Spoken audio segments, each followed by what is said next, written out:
আসসালামু আলাইকুম। মাছ কিভাবে পাঠান জানে যে কি কারণে মাছটা মরতেছে আজকে আমাদের বাড়ির ওরা পাশে তো বুঝলো না গবেষণা করতে করতে কাইম ভাইয়ের অনেক একটা মাছ মাছের দুর্বল মাছ কামারে ধরে নিয়ে কি কারণে একটি মর্মান্তিক দুর্ঘটনায় বলা যায়।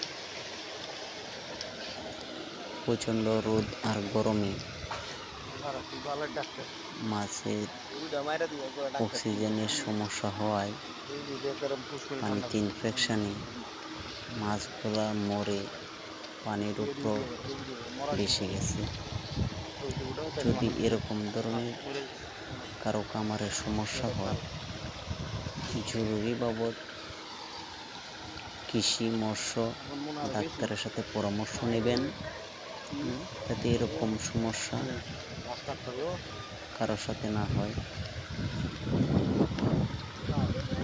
মূলত আল্লাহ পাক যা করেন ভালোর জন্য করেন, হয়তো বা সবাই সতর্ক থাকবেন এ ধরনের পরিস্থিতি যাতে না পড়তে হয়।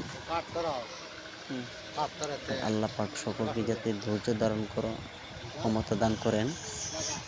আচ্ছা এটি একটি খুবই দুঃখজনক, অনেক ক্ষয়ক্ষতির শিকার হয়েছে, যে পানিতে ইনফেকশন হয়ে মাছগুলি মরে পানির উপরে ভাসে গেছে। সবাই দোয়া করবেন যাতে আল্লাহ পাক সকলকে ভালো রাখেন, এরকম সমস্যা যাতে কারোর সাথে না হয়। এরকম সমস্যার শিকার যে হয়েছে সে বোঝে কতটুকু কষ্ট বেদনাদায়ক। সবচেয়ে বড় কথা, মানুষ চাইলে কোনো কিছু করতে পারে না, সবই আল্লাহ পাকের ইচ্ছাই হয়। মানুষের পরিকল্পনা না, আল্লাহ পাক যে পরিকল্পনা করে রাখছেন সেটাই সঠিক।